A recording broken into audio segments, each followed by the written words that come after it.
This is the story of a lonely boy who was discriminated against and hated by the entire society just because of his green hair and his foreign origin. He had only one relative who was his grandfather and one childhood friend. But from that circumstance, the boy rose up to discover the secret of the world, and from there saved the entire world from an apocalyptic catastrophe. But the price to pay was his very existence in the world he saved. And our story begins. Al-Fukai is an orphan boy. His father had died long ago, and his mother also suddenly disappeared 10 years ago when he was very young. He lived with his grandfather on an island belonging to Okinawa. Ao had a close friend named Naru, and she carried within herself a great power that even she did not know about. That made Naru's body quite weak, and she only thought that she often got sick because she was born with a weak constitution and hated it.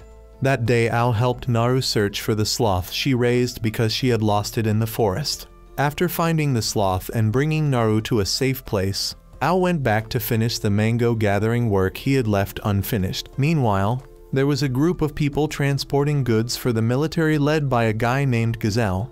Although they did not trust the Japanese army much, they were still willing to work for money. Suddenly Gazelle's flying device malfunctioned, causing him to lose control and crash toward the beach. Ao happened to be right in front, so Gazelle had to quickly steer away to avoid hitting him. Gazelle then jumped out to scold Ao because it was late and he was still there. But Ao scolded Gazelle back because his terrible driving almost got him killed. Gazelle's partner Pippo then ran over and accidentally dropped the cargo, which made Gazelle let Ao go so he could hurry to pick the goods back up. Ao then accidentally picked up a bracelet nearby and hid it. Gazelle's other partner Han told Gazelle that his vehicle had been severely damaged and might not be repairable. The delivery deadline was near, and Gazelle remembered that Ao's house had some spare parts for repairing vehicles, so he shamelessly asked Ao for help. But right at that moment Gazelle's vehicle suddenly burst with energy and released a pillar of light into the sky. Everything became chaotic, so Ao had to run first, while Gazelle's group already knew from the beginning that this job would not go smoothly. At a military base they detected that energy pillar and predicted that a disaster was about to occur. Unfortunately, the location where the disaster happened was a disputed area between the Japanese army and the Okinawa Islands Alliance, a troublesome place for them to intervene. Ao returned to find Naru to take her to safety. While the pillar of light had disappeared, leaving behind a gigantic entity right on the beach, Gazelle's group had stolen a few vehicles to continue fleeing to deliver the goods. Ao was taking Naru to evacuate when he discovered an alien creature had appeared on the island. Being too focused observing it, he didn't watch the road and bumped into the roadside. After stabilizing themselves, they continued leaving. The police and firefighters started evacuating the residents, while Ao returned to his grandfather's clinic. Ao's grandfather had to leave for the hospital urgently. He told Ao to sleep early because he had school tomorrow, but Ao wanted to go to work and help him. Yet his grandfather said that the duty of adults was to make sure children went to school, even if he was not Ao's biological grandfather. Meanwhile, Gazelle's group delivered the goods to the Japanese military. But unfortunately, they were missing the bracelet that Ao had taken. Gazelle decided to go find the missing item so they could get the rest of the promised money. Ao at that time called Naru to ask how she was. Everything seemed better, and Ao planned to give her the bracelet tomorrow. The next morning Gazelle's group returned to the beach, but the alien creature had disappeared and only left behind a deep crater. Han suspected that the bracelet had been taken by the kid from last night, but Gazelle was thinking about the situation he had just experienced. He suspected that the Japanese military was hiding some terrifying secret.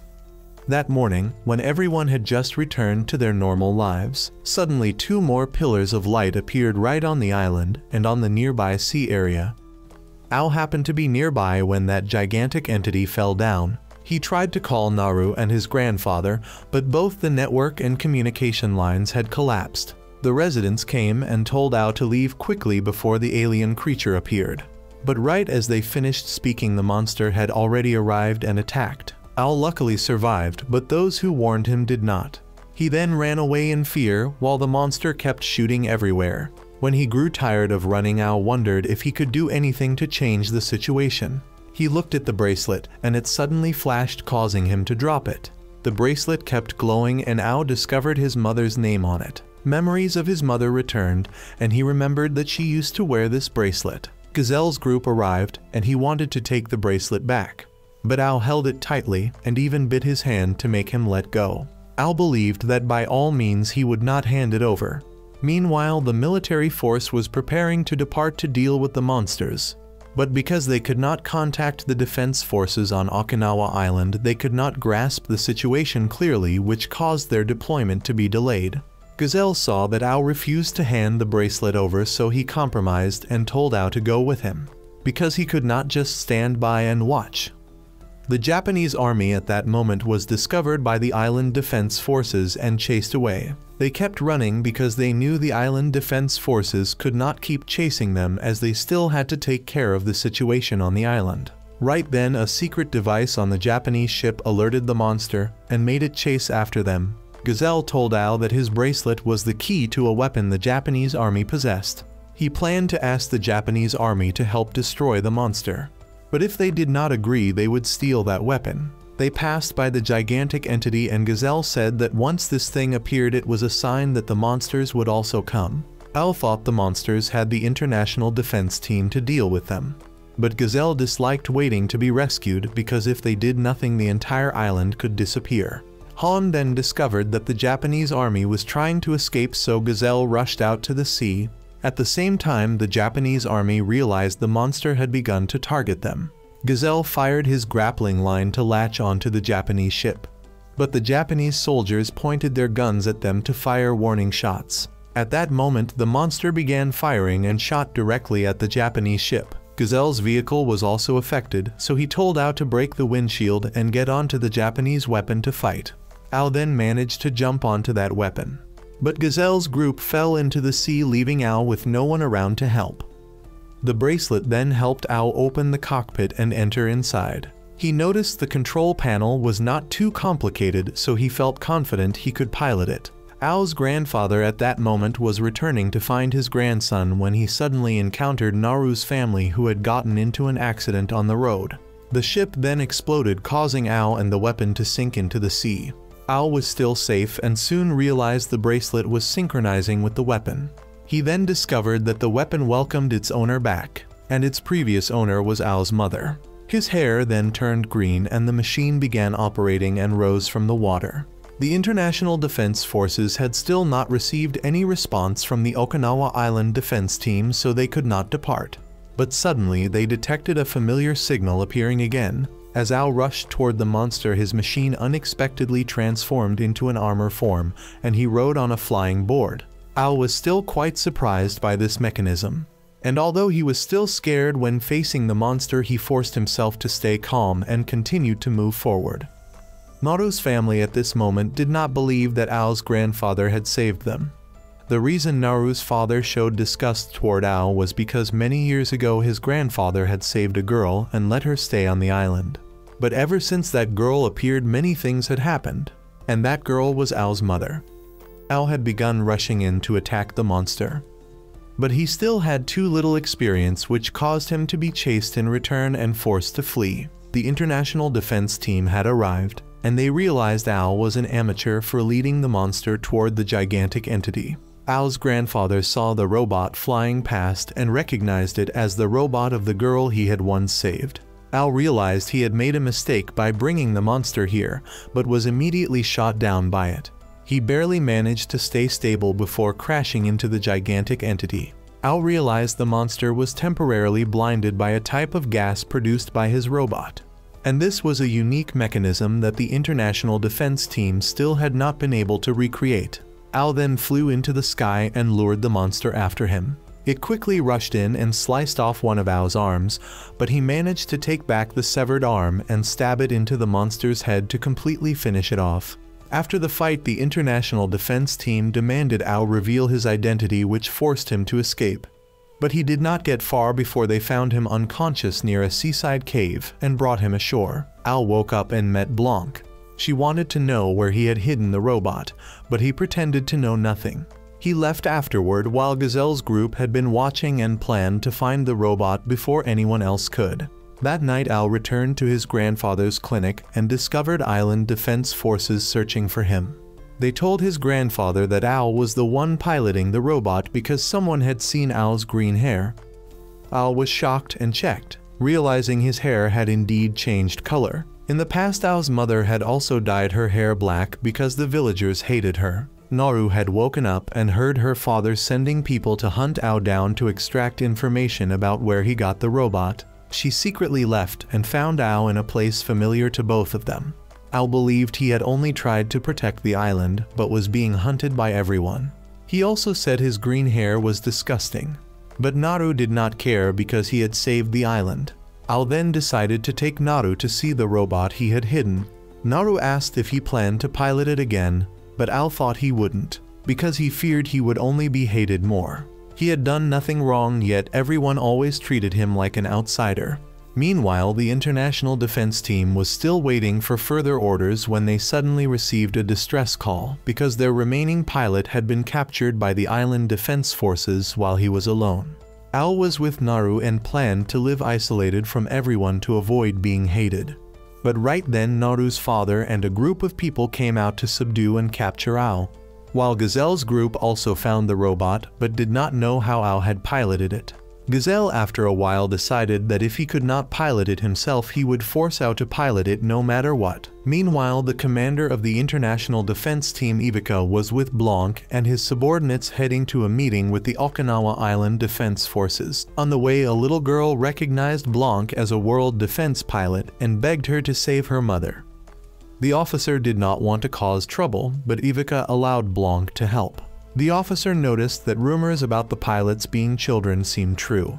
He accidentally mentioned Al, which made Ivica interested. So he pulled the officer aside to talk privately and left the meeting to his subordinate Rebecca.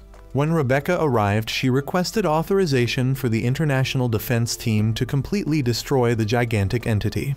But the island defense forces did not believe that monsters would appear twice in the same place and wanted the International Defense Team to leave soon. Rebecca then went to find the captured pilot Elena to ask her to return to the squadron, and she also privately told Rebecca that she must observe the gigantic entity from a distance. Meanwhile, Al had the chance to speak alone with one of the people who had captured him. The man said he had once visited Al's mother 10 years ago.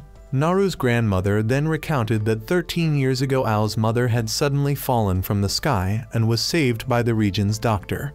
Not long after that, Americans came to take Al's mother away, but his grandfather hid her and did not let them find out. Naru thought people shunned Al only because his background was unclear, but her father rushed in and claimed that Al and his mother had angered the giant deity of this place, the reason being that when Al was 3 years old the gigantic entity appeared here, and when the Americans captured Al's mother that gigantic entity disappeared as well. So everyone assumed Al's mother was the one who brought the gigantic entity to the island. And the reason they hated Al too was because that year several families died when the gigantic entity appeared.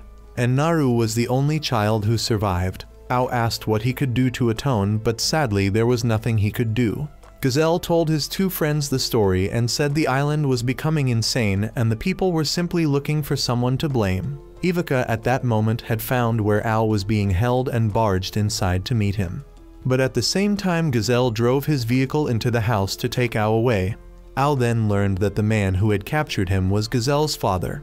He intended to use Al to negotiate with the Japanese military to demand independence for the island. But Gazelle had different thoughts because his father's childish ways had achieved nothing all this time, so he wanted to gain independence himself through struggle. He then took Al away and discovered a larger monster had appeared. He wanted Al to continue fighting, but Al refused, saying that piloting the robot had caused the current consequences, so he told Gazelle to drop him at his grandfather's place. Gazelle reluctantly agreed, and Al quickly realized the clinic had been set on fire.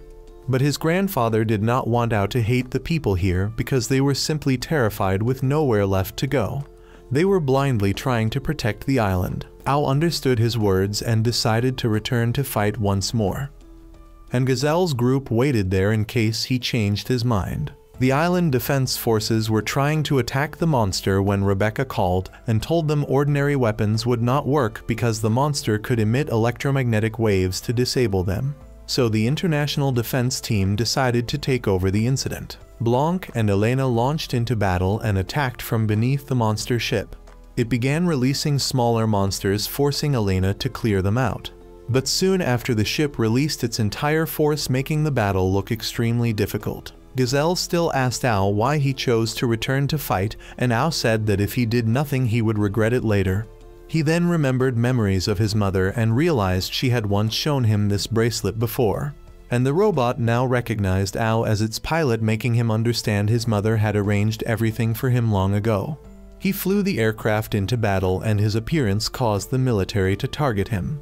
The international defense team tried to contact Ao, but he did not understand how to use the radio, so the aircraft set itself to the simplest mode for him to operate. Ao realized these things were indeed not as easy as in the anime he watched. Blanc and Elena saw the humans deploying jets to shoot the monsters wastefully, so they were forced to rush in, one staying behind and one advancing. Ivica suddenly called Blanc and asked her to watch over Ao. Ao found a way to transform the robot and take out the weapon, but forgot that his other arm was missing, so he dropped the weapon. He accidentally entered a dangerous area, forcing Blanc to save him. She brought him back to the ground and realized he was the boy she had saved before. Blanc said that he had just entered the activity zone of the monsters, and surrounding their ship there would be a specific area for them to operate. And because they were on the ground and outside the activity range at this moment, the monsters would not attack recklessly, and she wanted him to stay right here while she returned to the battle. He did not want to sit still, so he asked her and her teammates to lure all the monsters away while he would rush to the main ship to destroy it. Rebecca did not trust an amateur who was even piloting a broken robot like him, but Ivica was willing to place his bet on Ao. Blanc and Ao were now able to communicate with each other through radio, and Ao had just over 1 minute to deal with the ship. He flew behind her and received the weapon she dropped, and because Ao's robot was the first generation model, he could be compatible with every weapon from the other robots. He spread bullets all over the ship, and just as the monsters detected him, he had already reached the engine and poured bullets into it, causing the whole thing to explode. The monster ship was destroyed. The next day, Gazelle's group discovered that the International Protection Team was doing something with that gigantic entity, and he pushed Pippo out as bait and then sneaked in with Han. Both of them discovered that the two aircraft were taking out some kind of green block from inside it, something identical to the thing Han had seen inside Gazelle's car the night before, and the meteorite core also stopped operating at this moment. He immediately ran back to stop Ao from being taken away, but Rebecca and Ivica had already reached Naru's house to meet Ao's grandfather, and they expressed their wish to take Ao in and care for him, but the grandfather wanted Ao to decide for himself. Naru also wanted to know where Ao was, because without her Ao would fall into despair. A few days later, Ao was taken to the city, and the guy in the purple shirt would be responsible for guiding him. Right in the city, he still saw many people protesting against the war, and the purple shirt guy said that things like this happened every day. He took Ao to his sister's shop to eat a bowl of noodles, but when his sister went inside, she was trying to contact the intelligence agency to turn Ao in. Both the purple shirt guy and Ao heard it, and feeling upset, the purple shirt guy took Ao away. He brought Ao to Ivica, and Ao met Naru again here. Ivica let Ao listen to his grandfather's message, saying that the robot belonged to Ao's mother, and she once charged it into enemy territory and never returned. He feared Ao would do the same thing, so he hoped Ao would not die. No one knew what had happened to Ao's mother, so Ao decided to participate to find out the truth about her. Naru wanted to go too, but because of her illness, he could not let her come with him. Naru gave him the sloth for him to take care of so he could always remember her. Meanwhile, the island defense forces had begun sending aircraft to capture Ao alive after receiving intelligence, and they later came trying to capture Ao at all costs. The International Protection Team had to depart quickly to leave, while Ao had gone to the robot that the purple shirt guy had hidden and piloted it to fly onto the International Protection Team's ship. When he reached the command room, he asked where the sloth was, but no one had seen it. The sloth had accidentally found Gazelle's group because they had secretly boarded earlier. Ao now had the chance to get acquainted again with Blanc and Elena, and he could now see their headquarters, which looked interesting, but he did not really understand why they built it that way. When they arrived at the landing zone, an entire technical crew was ready to maintain the aircraft, and Ao met Alex, who was the head of the technical department and needed to see him. He said the arm would need 4 hours to repair, and he would adjust it to suit Ao's high-speed fighting style. Ivica called Ao to follow him, but Ao was worried about the sloth, so Ivica said Rebecca would look for it for him. While searching for the sloth, she accidentally found 3 stowaways, and all 3 fell right onto her. She kicked Gazelle away, and he wanted to meet her commander Ivica. Ao was taken for examination, and through analysis they found that he differed from normal people in one point: his eyes, because his eyes could see waves that normal eyes could not, such as electromagnetic waves or ultraviolet rays. He asked about his condition, and Ivica said he was completely normal, and that his hair color was simply inherited from his mother. Blanc then led him to tour the base and told him that this place had many other pilots besides them. And she took him to the dorm area, but realized she had forgotten to ask her superiors about his ID card. And suddenly the TV reported that the sloth was running wildly across the base. And if everyone was wondering why a sloth could run this fast, then don't worry, because I also have no idea. And Ao became worried and decided to run off to find it. Meanwhile, Gazelle went to meet the chairman of this place and asked him about the thing he had ordered people to take from the meteorite core. And he began to wonder whether this organization was truly a volunteer organization like the world believed. The chairman found them interesting, so he would compromise and let them secretly join the organization. Ao at that moment arrived at a crowded area and saw his sloth with another pilot team, while Blanc accidentally ran into Gazelle and his group walking with Rebecca, and Blanc asked Rebecca who they were, but she only said they were stowaways and then took Gazelle's group away, and they left without explaining anything, leaving Blanc completely confused. On the ship, Rebecca received news that a meteorite had fallen, and Ao at this time met the pilot team of the uncle, who was Bruno. And these were all his members, and the small girl looked tiny but was actually the same age and even considered herself Ao's senior. Suddenly Bruno received a mission and called the entire group to depart, and they returned the sloth to Ao and left with Bruno. Ao wondered why, so Elena explained that they would not join this mission because Bruno's team would handle it. Ivica then went to the command room and found Gazelle's group there, and the chairman said that from now on they would be members of the organization. Elena then brought Ao to the dorm and locked him outside to wait, and Blanc arrived and wondered why he was at the female dorm, and he used the excuse that Elena dragged him here, which made her wonder since when those two had become so close. At that moment, Bruno's group began entering the battlefield, and the 3 girls went ahead and discovered a ship of the island defense forces there. And while they were confused why that faction was present, suddenly a monster burst out and smashed the ship away, and it also knocked 1 pilot from Bruno's team out of formation. The monsters continuously appeared from behind the clouds, making them impossible to predict since the radar could not detect them. Bruno called for reinforcements, and the command room decided to deploy Ao's group, and Ivica refused because his team had just returned from battle, but there was no other option now. Blanc and Elena quickly received the order, and she told Ao that the organization originally only wanted to retrieve the robot belonging to his mother, so whether he wanted to continue fighting or not was his own choice, and no one would force him. He followed the 2 girls to the pilot changing room, and Ivica showed him his own pilot suit. The 3 of them then went to the hangar, and Ao met Alex, who said that Ao's aircraft had been repaired and was ready to launch, and the organization also decided to rename the aircraft to the name his mother had chosen, Nervosh. They then officially took off and headed into battle. Meanwhile, on the island that Ao had just left, an arms-dealing boss realized that his business partner was actually working for the government, so he had his men aim guns at him. And at a warehouse where the smugglers were transporting and storing weapons, the government soldiers quickly arrived to suppress them, and the smugglers tried resisting with normal guns, but they could not possibly fight against tanks. With the arm's boss, the man who had been surrounded unexpectedly defeated all of the boss's soldiers, and the boss had no idea who he was, and even that mysterious man himself was still searching for the answer to who he truly was.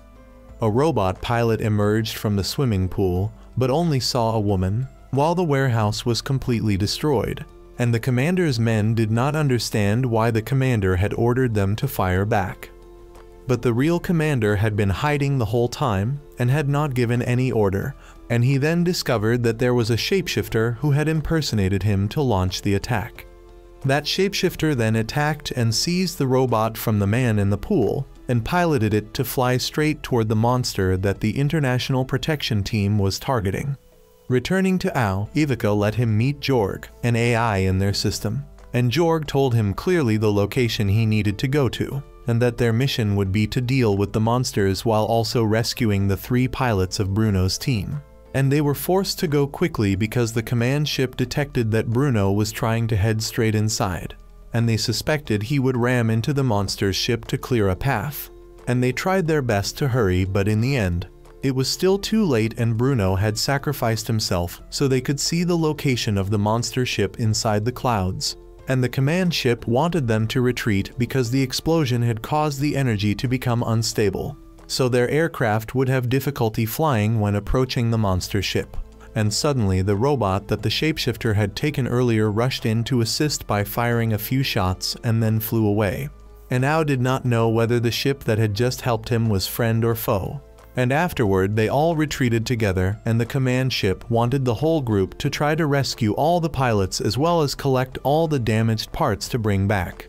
And Ao seemed somewhat displeased because the priority mission was to save people, yet the organization still wanted to pick up the broken components.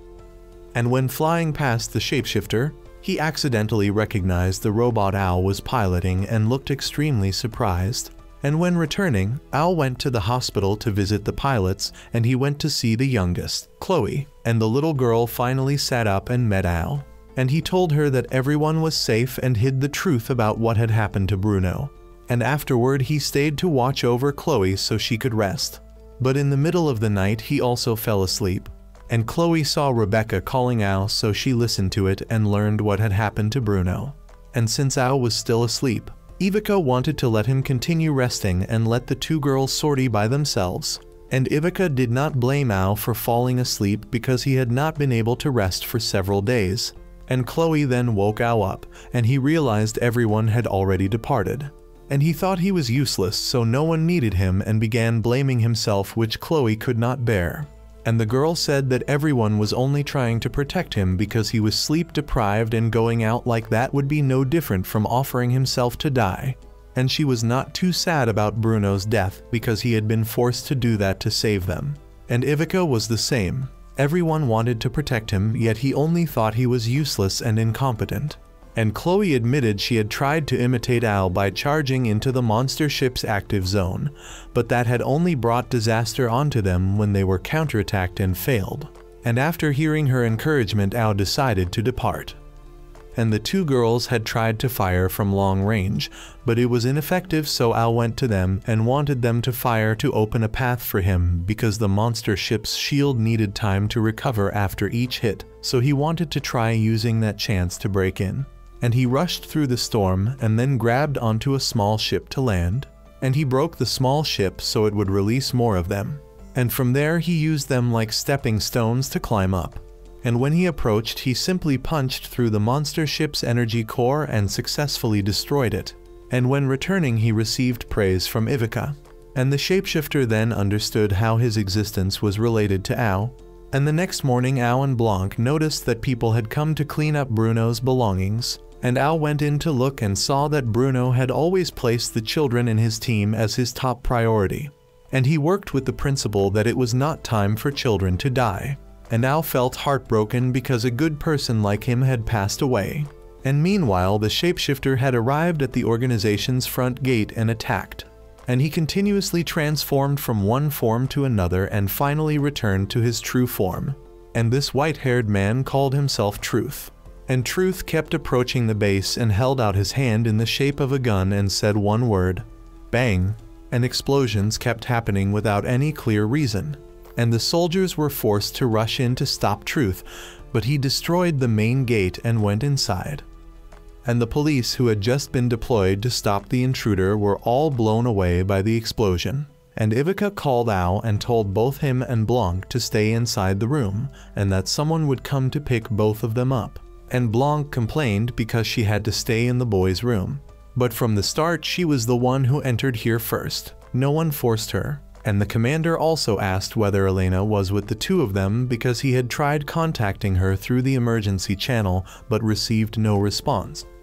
The superiors at this moment discussed this intruder, and they would consider this attack as a declaration of war. And although there was only one intruder, this could not be taken lightly. And the superiors then went outside to inform Rebecca that the first thing they needed to do was ensure the safety of the pilots, and depending on the situation they might have to self-destruct the entire base. And afterward we met Mirror. She was a fairly famous singer in this base, and she was supposed to have a performance, but it was now cancelled because of the attack.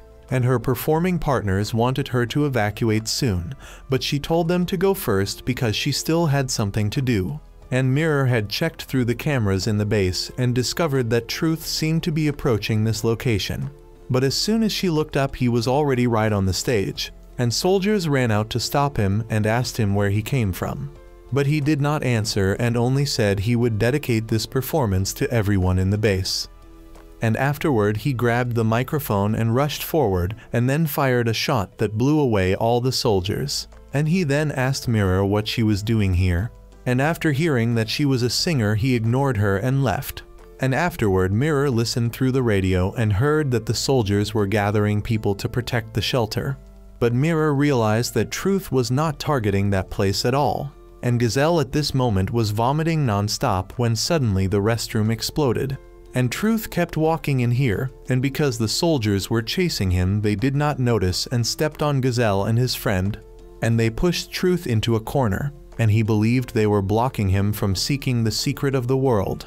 And the command room at this moment noticed that Truth was only going upward and not downward. So it seemed he was targeting the pilots instead of trying to massacre as many people as possible. So the command room informed the engineering department to have the pilots sortie. And the chief engineer believed that only one machine could sortie now. But Rebecca, seeing the situation, thought that one was enough, so she let Ao go first. But just as he started up the machine, Truth was already right in front of him. And he noticed that Ao was exactly the person he was looking for at this moment. And he also asked why Ao was inside that woman's machine. And Ao realized he knew his mother, so he became very angry. And Rebecca pulled out her gun to threaten Truth, but he waved his hand and blew her away. And Rebecca was forced to order Ao to depart immediately. And he started up the aircraft and took off while Truth still followed. And he noticed that Ao was now using his mother's machine again. And afterward he transformed into a giant shadow, and no one heard any news from Ao anymore. And during that time the superiors had recalled Bruno's team to return to battle after their time resting and recovering. And they asked where Ao had gone, and the superiors said something. And meanwhile Naru, although she was sick, instead of resting had escaped from her family to find her father's workplace. And Gazelle had also returned home to meet his father, who wanted Gazelle to inherit his work. But he refused because his father had never considered him his son. And he also wanted to investigate the truth that the government was hiding from the people before thinking about anything else. And Naru's father at this moment discovered she was at his workplace, so he got out of the car and questioned why she had come here while she was sick. And she wanted to say something, but he cut her off and told her to go home immediately. And she obediently returned, but on the way she fell ill again and was suddenly supported by Ao. And afterward Ao took her back to her father's workplace, even though they were forbidden from entering. And Naru then followed Ao to an entrance inside. And although she felt Ao was strange, she still chose to follow him. And Naru then asked Ao about the difference in him compared to before, and he said he changed because of her. And afterward Ao threw away Naru's breathing aid and said she did not need that thing and should breathe deeply. And Naru unexpectedly felt much healthier and was no longer sick. And the cocoon in the middle of the construction site suddenly emitted glowing particles and made Ao and Naru float upward. But while they were enjoying it, Naru was awakened back to reality. and suddenly another owl appeared and told Naru to stay away from the one over there. And when she looked back, the person next to her had already become Truth. And he remembered Ao and now learned Naru's name, and Ao told him to stay away from Naru, and the soldiers also arrived at that moment. But he caused the ceiling to collapse to block them. And afterward he took Naru and flew away, but then dropped her next to his vehicle. Truth then climbed into the vehicle and left. And Naru saw that Gazelle was also piloting a flying car, so she grabbed his hand to climb onto the vehicle with him. And Ao piloted the robot to chase after Truth, and he thought that Ao's existence might be related to the truth of the world. But unexpectedly, Naru's existence was even more interesting. And Ao believed that Naru was just an ordinary girl, but Truth said he was too naive to think like that. And afterward he transformed into a gigantic shadow, and Naru suddenly realized that this shadow had appeared and protected her in her dream. And she then jumped off Gazelle's vehicle, and Ao had to quickly rush to catch her.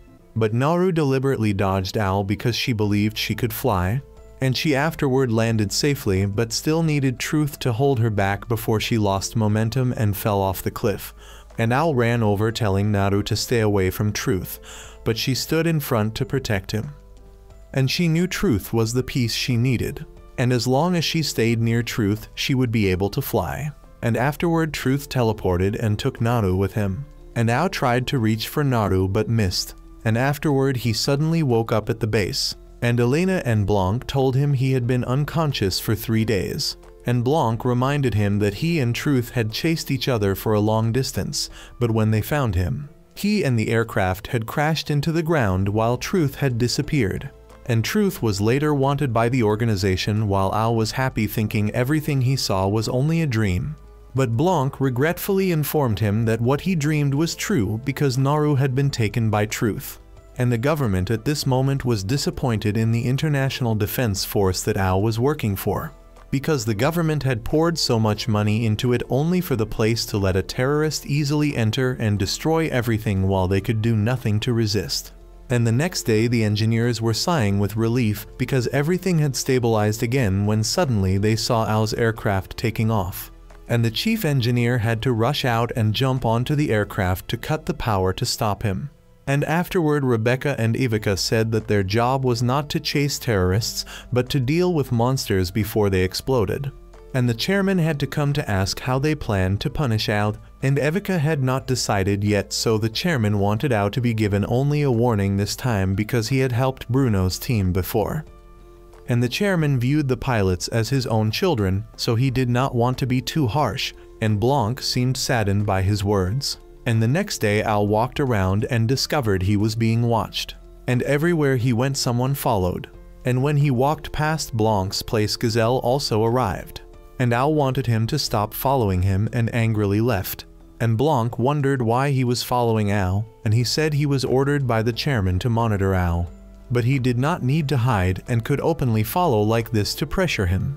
And he also knew Blanc was the chairman's daughter and had a bad relationship with her father. And Ao was the same. And not long after that a new mission appeared in a desert. And the organization quickly received the information and sent Ao's team to sortie. And the chairman at this moment received a call from the minister, so he went to his office to answer. And the minister reprimanded his organization for letting a captain die and allowing a terrorist to cause chaos in the base. And the president could not speak in their defense because he was being pressured by other officials during the election process. So the only way to show their worth now was to handle the thing that had fallen into the desert. And the commander at this moment was working with Rebecca to outline the necessary strategy for this mission. And Ao only now learned that the chairman had sent someone to monitor him, yet said he viewed the pilots as his children.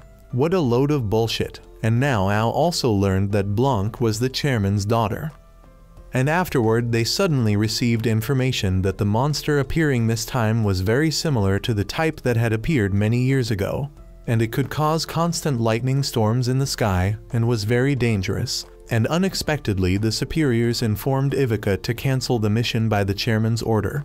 And Ivica did not want to disobey, so he ordered them to turn back. And they afterward landed near some ruins, and Blanc knew that a mission being cancelled like this must have been due to some organization pressuring her father. and the only organization big enough to do that must be the US government. Jorg said that the people here are currently protesting against the US government, and the tension has become so severe that the two sides are on the verge of war, so just mentioning the monster and causing an explosion would be the signal that triggers war. Al remembered what had happened to his hometown and immediately became angry, saying that if they kept letting things happen like this, the people here would die, and he then ran off, and Blanc also decided to follow him. The two later met again at an abandoned house, and Blanc had heard that Al also hated his father because his father had left when he was still a child. So she felt that the two of them were very similar, that she also hated her own father. Al wondered why she hated the chairman but still worked here, and she told Al that 5 years ago, she and her mother had been involved in a terrible accident. And when they were taken to the hospital, the doctor could only save one of them, so her father chose to save her instead of her mother. She understood that if her father had chosen her mother, she would have died, but she still hated him for leaving her to live with this burden. The commander then arrived to find both of them and showed them the news, saying that the monster had caused significant damage to the people here, so the world had put pressure on and demanded that the US government step in to help these people. So the order to return had been cancelled and they could continue the mission. The whole group then returned to the ship to begin the operation. Not long after takeoff, the group finally obtained detailed images of the monster this time. This monster could emit charged particles that caused lightning to continuously strike down, and although their robots were equipped with shields against attacks from the monster, these lightning bolts were independent attacks, so just getting hit once would immediately shut down the entire system. The only way to win was to try to dodge all of the lightning, which was easier said than done, but they no longer had time to think about anything. So Elena lowered her altitude and began setting up her gun to shoot down the monster. Au and Blanc also quickly approached it so that Elena could continue firing, but they realized the monster was preparing to unleash lightning over a large area, so the other two had to pull back.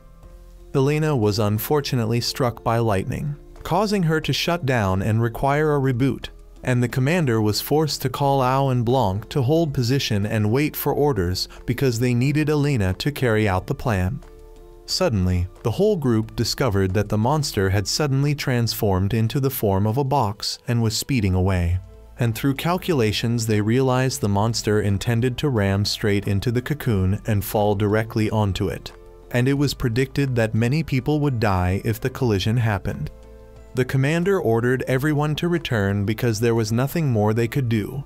But Au refused and believed there was still a way. But before he could act, Blanc had flown off first. She flew toward the cocoon and wanted to stop the collision, and Au also came to help her. He also wanted to help her get back at her father by surviving so she could punch him in the face. The two then flew up together and tried to hold the monster back, and both simultaneously fired at the two sides of the monster, and it actually began to crack. But there were less than 30 seconds left before the collision would occur. Each second ticked by, and finally the two managed to destroy the monster just before the collision happened. Although both of them were affected by the explosion, only the robots were damaged while the pilots were still safe. The two were overjoyed that they were still alive to return. Au and Blanc then headed back and wanted to see what the chairman's face would look like after all this.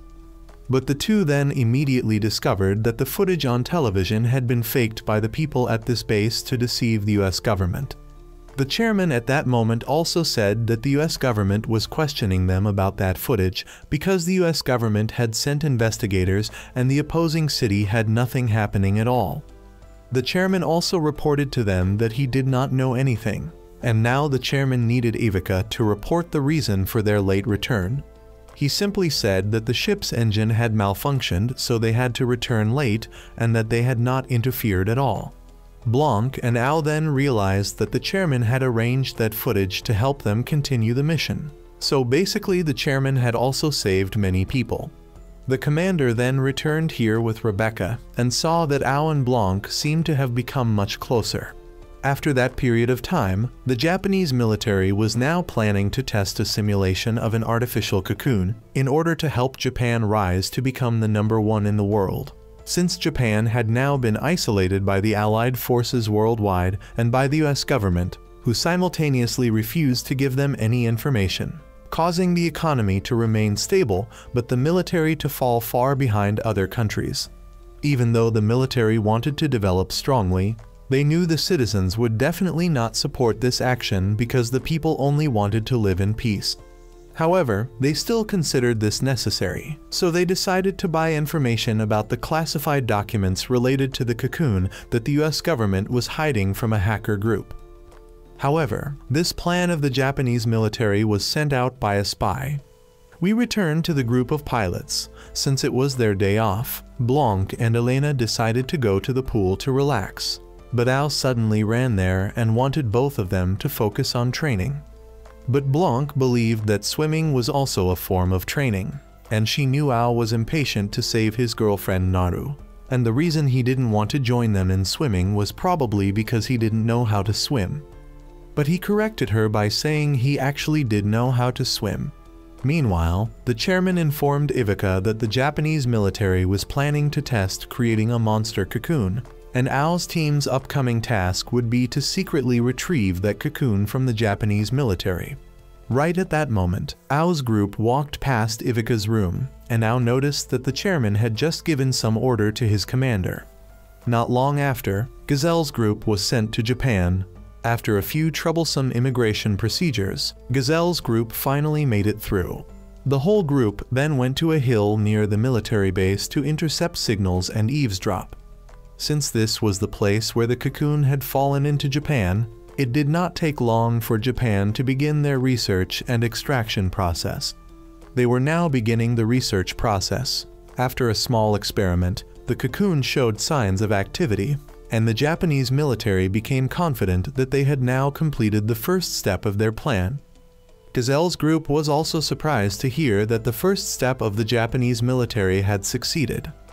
Al's team was still out at sea waiting for orders because they could not move in deeper or they would be detected by Japanese patrol ships. Al didn't know how long they would have to keep waiting when suddenly the column of light began to appear, signaling that the monster had arrived. The Japanese military immediately ordered the capture of the monster to use it as a military weapon, because they believed that as long as they had the cocoon, the monster would not attack them. But they were wrong when the monster still began attacking. Al's group then piloted their aircraft underwater to move toward the cocoon. They were not allowed to transform unless absolutely necessary, because once transformed, it would be very difficult for them to operate underwater for long.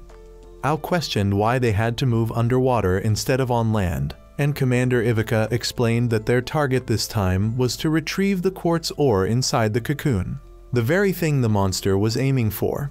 So as long as they took the quartz ore and retreated safely, the mission would be considered a success.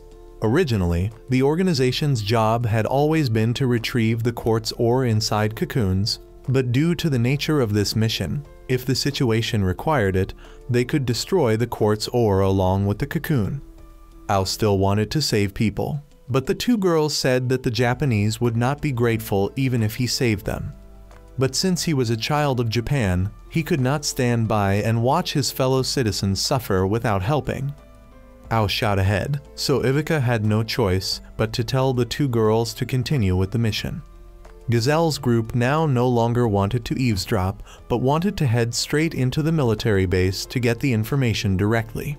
Suddenly, Al shot up from underwater. He had observed around the base and saw that the explosion only happened in one place, so the monster was definitely there. Meanwhile, the Japanese military commander was trying to escape the base when he saw Al fly past. He thought that was one of their robots. Suddenly, a soldier in the vehicle shot the driver dead.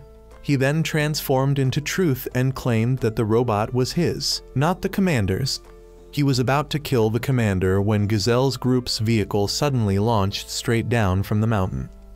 Al at this moment dashed straight down into the water and picked up the signal of the monster.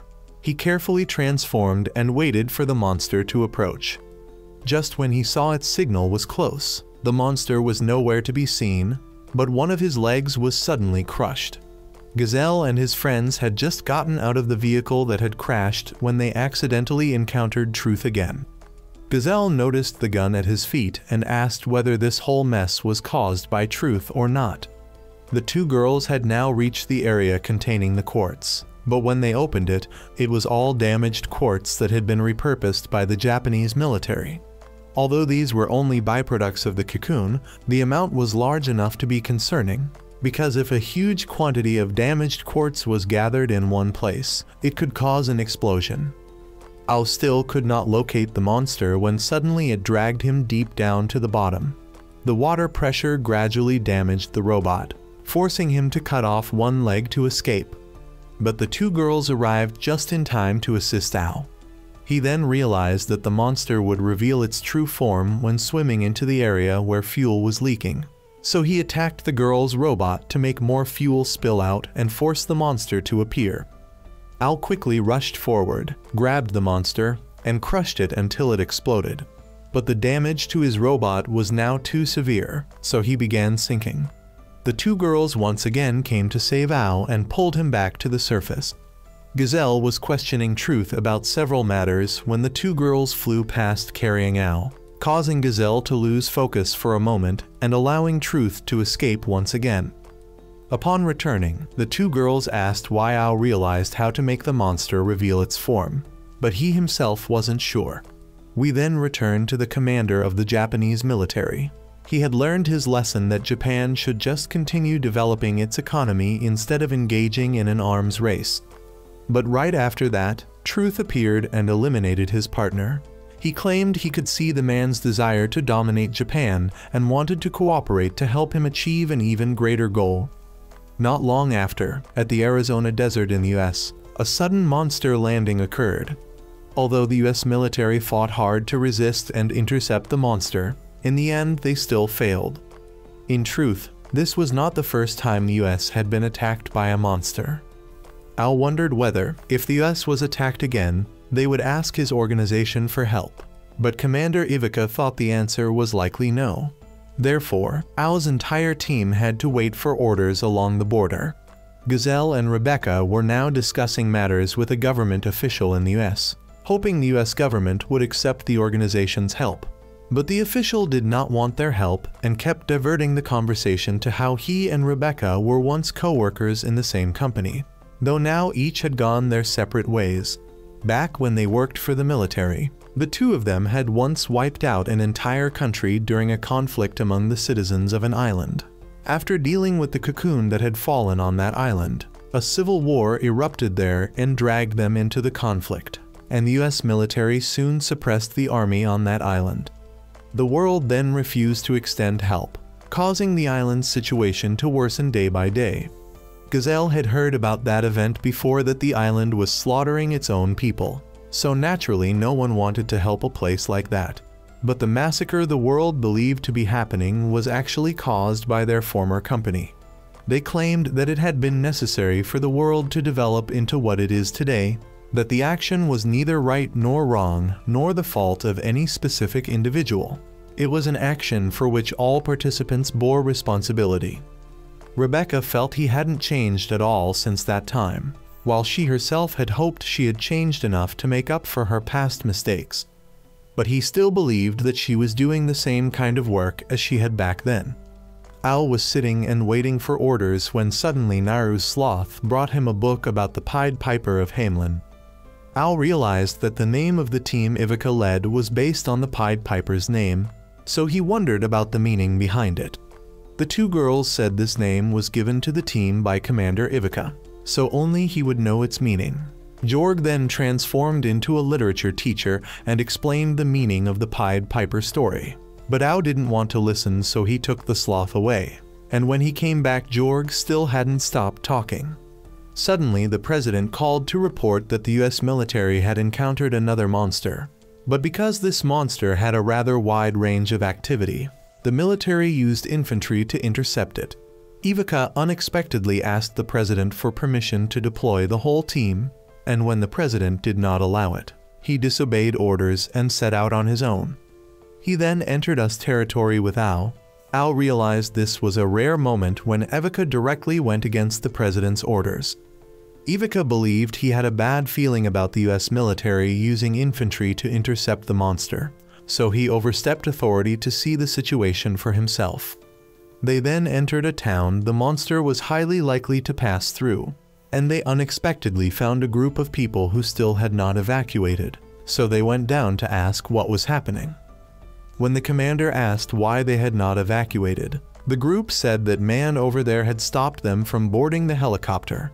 He then revealed himself to be Truth, and he did not allow anyone to leave because he wanted them to become sacrifices for the awakening monster. Ao rushed forward to take Naru back from him, but Truth used his power to stop Ao from getting close. The US infantry at this moment had failed against the monster once again, while Rebecca was being stalled by the government official who still didn't want to accept help from their organization. When Ao regained consciousness, he found the entire shopping district had been teleported by Truth onto a rocky mountain. The monster then appeared right in front of them and released small monsters that flew toward the people. Several soldiers there attempted to shoot down the small monsters, but once they were spotted, the small monsters immediately fired a lightning bolt that instantly erased the soldier who was struck. Fear flooded Ao, rendering him frozen in place, so Ivica had to rush in, push him away, and tell him to run inside quickly. Ao fled for his life while Ivica was forced to assist in covering his retreat. Truth claimed that humans had completely misunderstood the true nature of these monsters. The civilians later had to hide inside the shopping mall because the small monsters were still patrolling outside. Rebecca then received a report from the president that the monster now behaved very differently because it had never recognized humans as enemies before, but this time its behavior suggested it had evolved. The president wanted Rebecca to negotiate with that official quickly, and she had full authority to set any conditions if needed. Gazelle then noticed Rebecca was still hesitant, probably because of Ivica. Commander Ivica then apologized to Ao for dragging him into such a dangerous place. He revealed that he had once been a soldier of the country on the island that Rebecca had wiped out before. Although he had lost so much in that battle, he had no right to resent anyone because both sides were equally at fault. That was why he joined this organization to make up for his own mistakes. However, because only minors could pilot the robots, he decided to choose the name of the Pied Piper of Hamelin to see himself as someone leading children into battle. Ao later walked around the shopping mall and discovered that all the mannequins had been shot to pieces by the small monsters, but one mannequin inside a tent was intact. The commander and several soldiers were trying to find a way to open an escape route when Ao suddenly ran out with a tent and hid right in the middle of the small monsters. They saw him, but left once he was inside the tent. Ao quickly ran back and told Commander Ivica what he had just tested, because he saw the mannequins upstairs all destroyed, but the one inside the tent remained untouched. So he realized that the small monsters identified humans by their shape. Therefore, he wanted everyone to join him in finding a way out. Everyone then brought tents and prepared to move outside. They walked in a line and successfully passed by the small monsters. Rebecca then told Gazelle to leave her with her former boss for a moment. Gazelle went outside, while the official was now ready to let Rebecca leave with a request for help, but with one condition. She pointed her gun at him and asked what the condition was. Not long after, the deployment order was sent to Ao's team. The two girls quickly went with the main ship to pick Ao and the commander up, and the commander at that moment informed Ao that he had a plan to handle the monster. The two girls soon encountered the monster and lured it into chasing them, while Ao approached from below, and the monster immediately released a swarm of small creatures. Ao had to continuously deal with the small creatures, so he could not get close to the main monster. Thus, Ivica called the two girls and told them to attack the moment the monster opened its mouth to release the smaller creatures, and the way to make it open its mouth was that he would use himself as bait. He fired a missile toward it, causing it to open its mouth and release the swarm, and the two girls immediately flew up and fired into its mouth, successfully destroying the monster. When they returned to the ship, Rebecca told Commander Ivica not to risk himself like that ever again because the whole team needed a leader like him.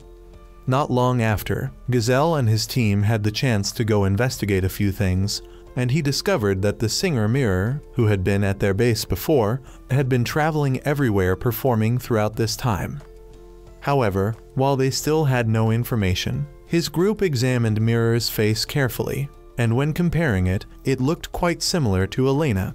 Elena at that moment was rather confused, and perhaps did not even recognize that her own name was Elena. But since they were on a mission, Blanc and Al could only ignore Elena's issue and focus on the mission first. Two beams of light appeared, and Al wondered where these monsters even came from. Gio said that this issue was still only at the level of a hypothesis, and no one had actually proven where the monsters came from. Al then passed through the dust and saw the cocoon, but did not see the monster. He noticed a black smoke appearing and thought it was Truth, so Al flew around to attack it. But when the two girls arrived, that smoke vanished. From the ground, a black creature drew the face of the president right when Blanc was speaking ill of her father. She felt embarrassed when the president's face appeared, so she fired her gun to erase the drawing. No one was sure whether the monster truly appeared this time or not, so for now they continued collecting the quartz ore first. While retrieving it, some stream of sand unexpectedly entered Elena's robot. That night, the president discussed a few things with Gazelle. He suspected that Elena and Mirror were the same person, so he went to the research facility where the president had found Elena. He said this facility had been created to produce children who met the standards to become pilots for the robots. Nations experimented on the children to increase their compatibility with the robots. However, Elena had trained at this facility for 2 years, so he still believed she was completely normal. Gazelle's friend said that Elena could not be training at the base while also performing somewhere far across the world, so he wanted Gazelle to give up that idea. But Truth had once told Gazelle that he must try to search for the truth so the truth could come to him. We then learned that the US government had intentionally planted Mirror into the organization to search for some classified information inside. But in the last 2 months, they realized that the Mirror they hired and the Mirror they had been communicating with recently were not the same. The appearance was similar, but the voice and singing were very different. And then they proposed a hypothesis that the Mirror they had been in contact with might actually be Elena.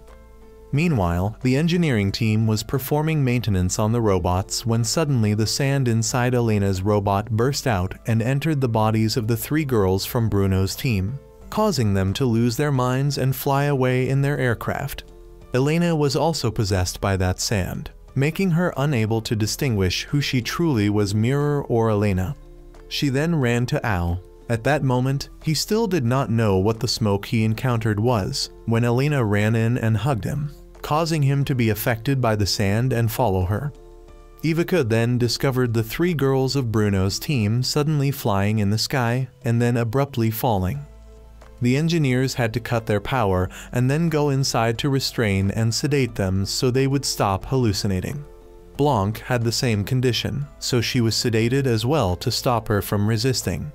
They later discovered the reason was this sand, which had properties similar to the fuel they used for the robots, and this substance only affected the children whose brains had been modified to pilot the robots. They then wondered where Al and Elena were, since Al was a case whose brain had been naturally modified rather than artificially experimented on like the others. Elena had brought Al to watch Mirror perform, and Mirror's co-workers came over and questioned where she had been all this time. But she immediately shot the 2 co-workers and told Elena to leave with her. She wanted to take Al out of the base because she believed they were being deceived here. They got onto a vehicle to find a way out of the base, but Commander Ivica and the soldiers blocked the path ahead. Al at that moment fell into another illusion and began seeing Elena and Mirror as his mother and Noru, causing Elena to suddenly pull Al and jump out of the vehicle, telling the commander to shoot down that vehicle. He ordered his soldiers to open fire and burned Mirror inside the vehicle. We now learned that the monster this time was actually the sand itself. It had transformed into Mirror to deceive Elena. Meanwhile, the president summoned Gazelle back and said he no longer needed to investigate. The US military, meanwhile, had investigated Elena and located the home of the caretaker who once took care of her. But surprisingly, the real Elena had actually died, and the current Elena was someone using the identity of the deceased Elena. Naru and Truth were still at the cocoon, and Truth noticed that Naru was about to absorb all the power from it.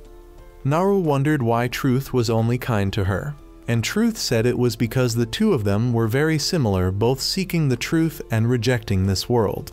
Naru admitted that Truth was not evil because he had not killed Ao. Meanwhile, Gazelle had searched underground in the facility when the director detected him. The director wondered why they were here, but Gazelle said that he was an independent unit under the president's authority, so he could go wherever he wanted. He questioned why they stored quartz ore here, but the director said that nothing was stored here at all, and that it was kept somewhere else, and that place was actually the space station where Ao's team had now arrived. Ivica disliked zero gravity, so he quickly led the group to an area with gravity to move more easily. Ao then met the commander of the space station, Hannah, and he saw an AI similar to Jorg, but it told him that it was still the Jorg he knew because it was the entire system and not just a single computer. Meanwhile, the Japanese military commander met Truth again and told him he had found some interesting information about him, that he had once been the adopted son of a certain scientist. At the same time, we learned that Ao's entire group had gone into space because a cocoon had appeared out there, and it was expected to explode and cause many fragments to fall to Earth. Thus, if they succeeded in this mission, their organization would be acknowledged worldwide. But if they failed, all sponsors would abandon them. Ao wondered about the security team at the space station, and Blanc explained that their mission was only to guard the quartz ore collected by the organization, and they would only support other tasks, not directly participate. Ao was ready to sortie, but he was suddenly shocked because he could no longer see the path of the wind. Commander Hannah seemed to realize something and ordered Ao to return while the two girls waited for instructions. Rebecca asked him about the path of the wind, and he told her he had always seen a guiding path and simply followed it. Everyone then realized that Ao had always been seeing atomic particles that normal people could not see. Ao did not understand how everyone seemed to know more about him than he did, and they all thought he might be an alien, because years ago, the military had recorded the aircraft he was riding appearing from a pillar of light similar to the cocoons and the monsters, and from that aircraft, his mother had fallen to Earth. Everyone then thought that Ao should not fight, partly because he would be unstable in action, and partly because they feared he might have to fight his own kind. But Ao remained confident that he was fine and could go into battle if he was more careful. They then began devising a plan for Ao, saying that he only needed to fly straight along the trajectory and crash into the cocoon to change its direction, and Ivica said that if the trajectory shifted, they would take responsibility and rescue Ao. They later encountered the monster, and the two girls stayed at a distance to support and help Ao approach it. He tried to shoot it down but was swallowed by it. However, no one worried because Ao destroyed it from the inside and escaped. Ao then used a fragment to push himself toward the cocoon, but a Japanese satellite unexpectedly fired at the cocoon, causing it to split apart and continue falling straight toward Earth along its original trajectory. Ao was thrown onto it and could not change its direction, so he was about to be pulled down with it by gravity. They were not concerned about the cocoon, but they worried that Ao would not survive the atmospheric re-entry temperature. Blanc wanted to help Ao, but the president did not allow it. However, Commander Ivica told Ao to hold on because he would find a way to save him. Suddenly, the cocoon near Naru formed an opening, and it also opened near Ao's location. He hid inside, and unexpectedly, inside was a machine. The cocoon began to split apart and revealed that inside was a massive aircraft. A robot stepped out and moved forward, signaling for Ao to approach. Ao was then shielded by the ship and safely returned to Earth. When the ship fell into the sea, he and the other robot landed on it. But when Ao exited the cockpit, he suddenly saw that the pilot resembled his mother. She introduced herself as Eureka, and she did not understand why Ao had hair like hers. Ao then had to stay on this ship with Eureka while waiting for rescuers. Ao caught some fish for food, but the fish pulled too hard, forcing Eureka to run over and grab him to prevent him from falling into the sea. And from this we also learned that Eureka was pregnant.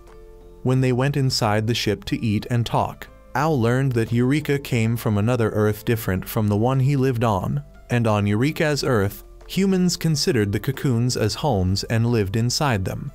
The US military at that moment heard that Eureka had appeared once again and was together with Ao, whom they were hunting. Even though the two of them had fallen into Japanese waters, the US insisted that they would not let Japan get to them first. Meanwhile, the Japanese commander met a high-ranking officer named Colonel Endo to ask for his assistance in securing Eureka.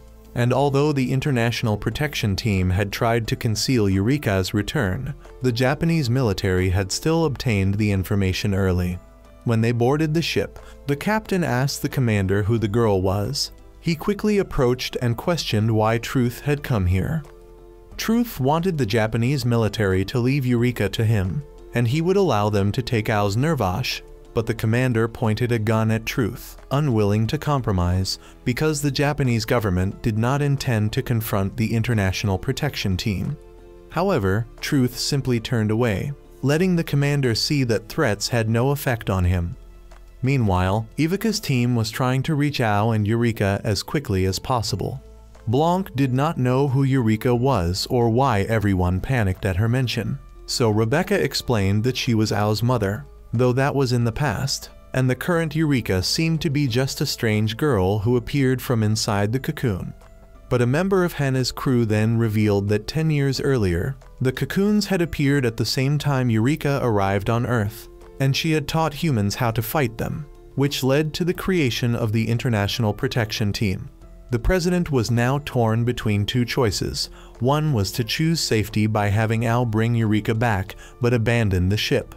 The other was to let Ao protect Eureka at all costs and wait for reinforcements to keep the ship as well.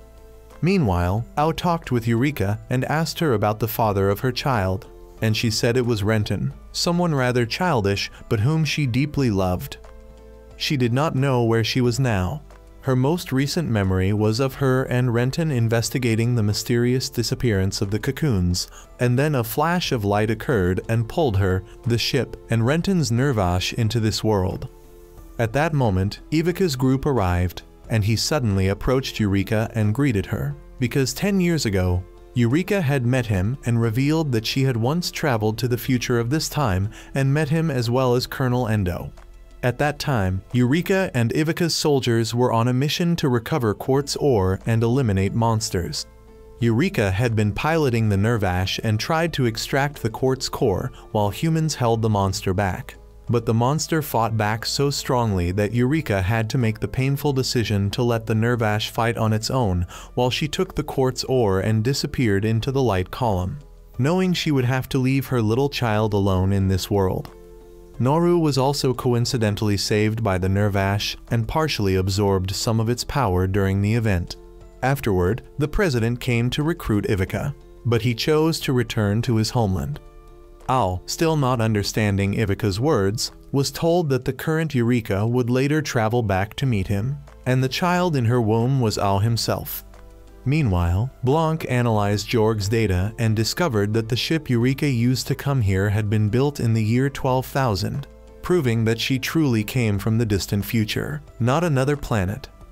Ao then noticed that Gazelle's group had also followed them here, and Gazelle explained that his mission from the president was to bring Eureka back to serve research purposes on the monsters and cocoons. Ivica, however, insisted that Eureka must return 13 years earlier to follow the proper timeline, while Gazelle speculated that Ivica had fallen for Eureka and only wanted to keep her away from the organization. Ao was furious, as Gazelle always acted like he knew everything and interfered in his affairs. Suddenly, their ship was ambushed, and Eureka was captured by the Japanese forces. Ivica, recognizing Endo, fired to quickly retrieve Eureka. Ao, fighting Gazelle at that moment, suddenly saw another Eureka appear before him, and he ran to lead her away. Truth revealed himself, isolating Ao from the others, and blocked Endo's path to claim Eureka. while Ao suddenly woke to see a projection of his real mother, who urged him to bring the current Eureka to Renton and explained that the real monsters were not their enemies. Gazelle overheard but did not understand, and then Eureka disappeared. Ivica arrived and tried to stop Truth, but he was attacked by him. Ao piloted the Nervash to intervene but was flung away, and the robot's head was torn apart. Endo then recalled that Eureka had once asked him to take care of Ao if something happened to her, and now he finally had the chance to meet Ao. He stood up and fiercely attacked Truth, but as a former soldier, he could not hold his ground for more than 3 seconds in front of him. Eureka tried to flee but was attacked by Truth, while Gazelle quickly signaled for her to jump down, and Ao continued to stand against Truth. Eureka then reached her Nervash and flew up to fight alongside Ao. Meanwhile, Naru experienced a fantasy world and believed she had understood the truth of this world. She later appeared in the middle of a construction site and was discovered by workers. Back in the battle, the Japanese commander assumed Colonel Endo's death was caused by the Nervash of the International Protection Team and demanded the captain fight, while Ao's group saw a light column nearby, and Ao explained to Eureka that the cocoons and monsters originated from that light column, so if she flew into it, she could return. Hearing this, the two ignored Truth and flew away, but he pursued and attacked them. Blanc and Elena also arrived to support Ao and Eureka, but Elena suddenly acted strangely, attempting to destroy Eureka herself. She lunged to stab Eureka, but Truth accidentally took the hit, making Ao think Elena had just saved them. Ao then told everyone his intention because he no longer wanted the president and Truth to chase Eureka, and Gazelle, seeing Ao's maturity, decided not to interfere with him. Just as Eureka was about to fly to the light column, she was attacked by the Japanese forces. Her Nervash suddenly acted on its own, ejecting her from the cockpit and flying away, and Ao had to catch her. Ao did not understand why Eureka's Nervash moved independently, and she explained that there was something inside it similar to herself. Eureka's Nervash flew down to block the Japanese army and then confronted Truth. Ao quickly brought Eureka close to the light column, but a monster suddenly appeared, immediately pushing Ao away from the column. So Eureka activated the weapon system inside Ao's Nervash to attack the monster, destroying it quickly, allowing Ao to bring Eureka near the light column once again. Eureka questioned why Ao called her mother, and he made up a reason to hide the truth. Eureka then revealed that the child in her womb was a girl, which further aroused Ao's suspicions. As Eureka approached the light column, a damaged Nervash appeared to take her, and Ivica then ordered her ship to be shot down so no one could seize it. The Japanese commander, however, salvaged the monster's body, believing that they had come to destroy the Nervash robot rather than target the cocoons. Ao then returned home to see his grandfather, rifled through old photos of his mother, and asked if he knew anything about his father, to which he replied that his mother had said his father was fighting to protect him, letting Ao realize his father never abandoned his mother and him as he had always thought. Ao then asked if he had any sisters, which led his grandfather to suspect he had just met Eureka, and he recalled some things and took Ao to see Naru in the hospital. Ao went up to the rooftop to meet Naru, while his grandfather noticed something unusual was happening. Ao recounted his dream where Naru was with Truth, and she confirmed it was real, having witnessed some things in her dream and glimpsed far-off futures where humans would leave Earth, until one day an alien race arrived, reviving dead coral and creating cocoons. They communicated with humans, who then returned to Earth. At that moment, the Japanese commander arrived, claiming that the cocoons, or more accurately the alien corals, were a disease and that Naru's body was filled with substances emitted by the cocoons, so he assumed Naru was sick and needed isolation. The Japanese government announced that the monsters were actually a means to protect the world from the alien corals. Since Okinawa was where most cocoons fell, the Japanese forces took the opportunity to land and seize the disputed territory, blaming Ao for Colonel Endo's death, meaning he would also be detained. When Ao returned to the port, he found his Nervash had been taken. Pipo's father explained that the US government had accused him, and shielding him was illegal. To avoid war, Okinawa had to hand over Naru and Ao. The Japanese commander considered the alien corals a disease, but Naru viewed them as divine medicine and friends. She reached out and was carried away by a cluster of coral. Confused, Ao ran to his nerve ash to rescue Naru, but the Japanese commander aimed at him, and others blocked the shot. Naru then reunited with Truth, who let her control the nerve ash that Eureka had left behind. The image of Ao's mother appeared, urging Naru to help Ao destroy the alien corals, but Naru rejected the message. She then flew up, hoping Ao would follow, but he insisted the nerve ash was not hers and wanted her to stay away from Truth. Disappointed, Naru had hoped to accompany him rather than wait for him to protect her, so she destroyed nearby military equipment and departed. Upon returning to the organization, Ao dreamed of Naru being taken away by Truth, powerless to stop it, which ironically mirrored what had actually happened to him. Alex then woke Ao and told him to return to his bedroom instead of trying to finish the unfinished work there, because they would not allow a sleep-deprived pilot like him to go into battle, and the spare parts for repairing nerve ash were already available, so he could rest without worry. Ivica at this time noticed that the monsters were appearing more frequently, taking increasingly human-like forms, and each time they appeared, they emitted a signal that Jorg had just begun to analyze. Ever since the Japanese government released information stating that the monsters were allies and the alien corals were the enemy, the world had begun to shift. The entire International Defense Organization suddenly underwent a health checkup led by Hannah, but she had to return to space, and on the way to the station, she met Gazelle, who suspected that Hannah's health check was really targeting Ao.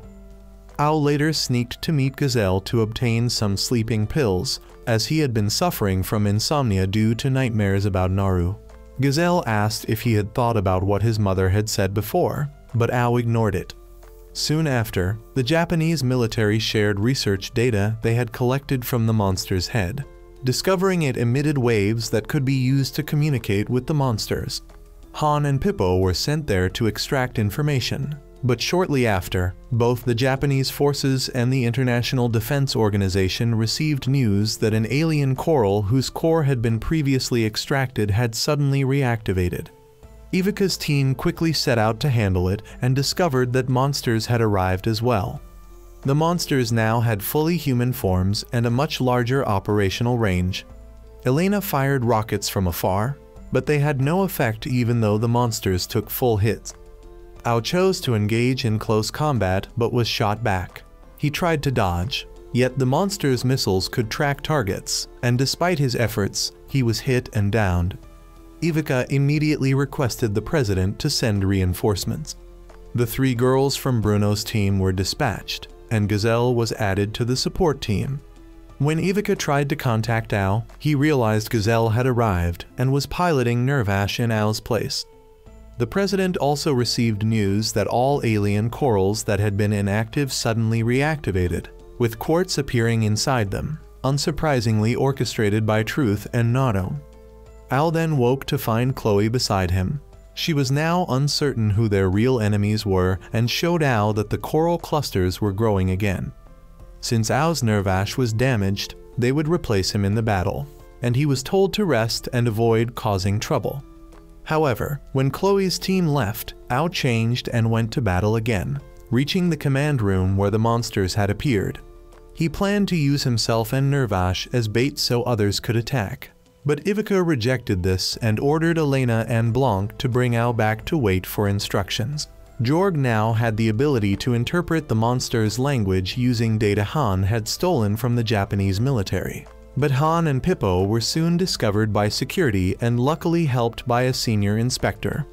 Jorg was suddenly hacked, and the monsters introduced themselves, claiming their mission was to eliminate the alien corals from Earth, and that humans were attacked simply because it was their instinct to destroy anything obstructing their goal.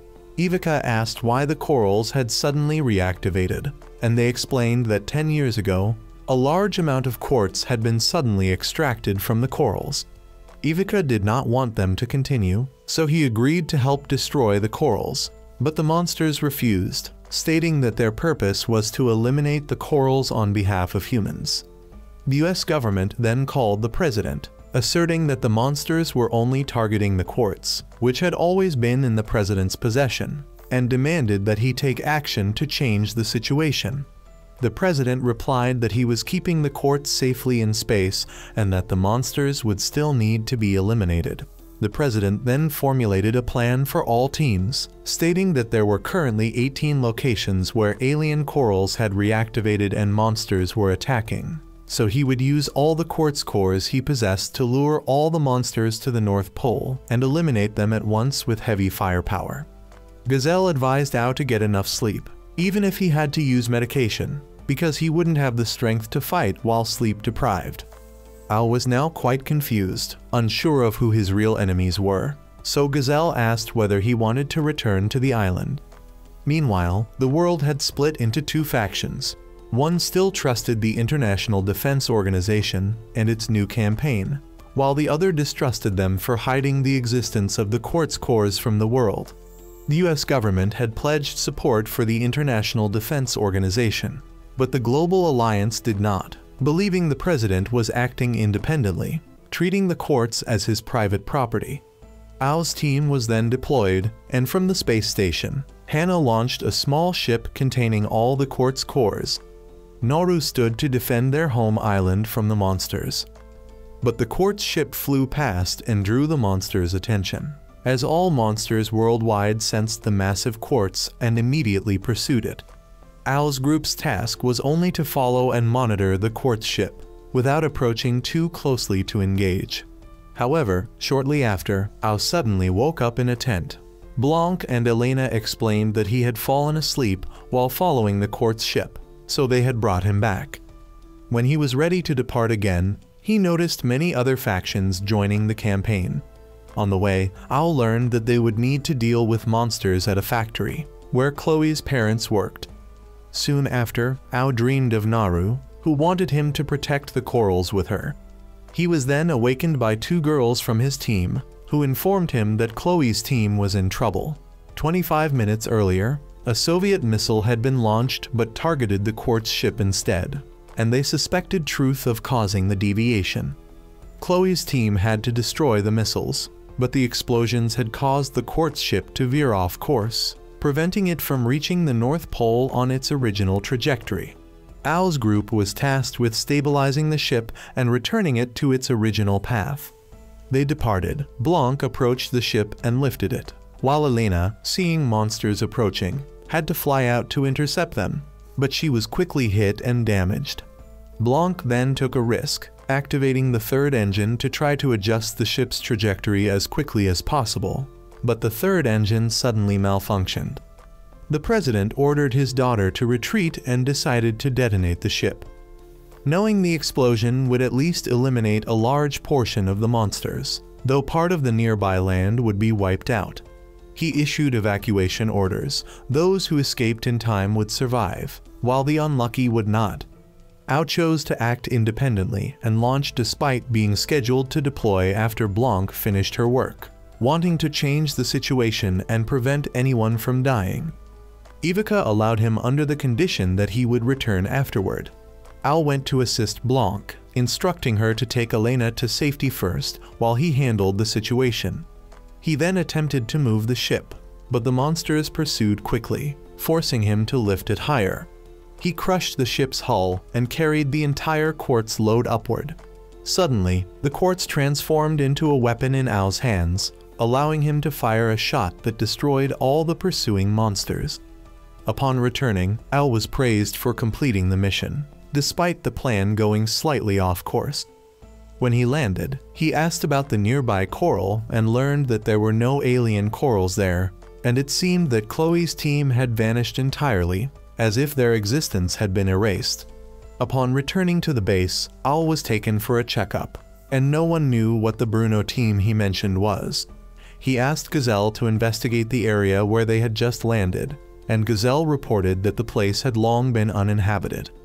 The three girls of the Bruno team had never existed in any organizational database, so Gazelle thought Ao must have been hallucinating from sleep deprivation. However, Ao knew clearly that this happened because he had done something wrong. Hannah's team members were studying Ao's cannon and suspected it might have the ability to alter reality. Something had clearly changed, though no one recognized it. No one knew what had shifted, but Ivica pondered what Ao had said. Ao was then spotted in the command room and was tactfully escorted out. At the same time, several people appeared in the base, exposed to the gas emitted by alien corals. This gas resembled the energy Ao had fired, and they all resembled Naru. Ao then encountered the purple-shirted older brother from before, who was inspecting a dormant coral with laborers. However, citizens had begun to rise against the International Defense Organization, believing the Japanese government's claims that the monsters were dangerous. They fired smoke, but the workers mistook it for toxic gas and panicked, causing the purple-shirted older brother to trip, fall from a height, and die. As tensions escalated, Naru suddenly appeared and saved him. The police arrived, recognized Naru, and aimed their guns at her. But she summoned Nervash and flew high, reviving and enlarging the coral. Blanc and Elena were meanwhile filming a commercial for an anime based on the International Defense Organization. But the series was about to be cancelled due to public opposition over the president monopolizing courts. Ao went to Gazelle's team, and Gazelle reaffirmed that Chloe's team did not exist, but Ao insisted he had erased them from reality. Hearing this, Han produced a notebook he received from the Japanese commander, which claimed that the existence of monsters and corals had distorted the world, warping history. The notebook mentioned a scientist who had witnessed the first coral landing, then encountered and adopted a boy who knew part of the world's truth. The scientist had documented this in his theory and was considered insane. Han studied the theory further, noting it recorded that the world population was once 7 billion but had halved. The exploitation of energy from corals had only recently been applied to gradually replace nuclear energy. Any coral appearing near a nuclear plant could have catastrophic consequences. The Japanese commander also adhered to this scientist's theory. Upon hearing this, Ao seemed to understand something and ran to Jorg to request information on the members of Chloe's team.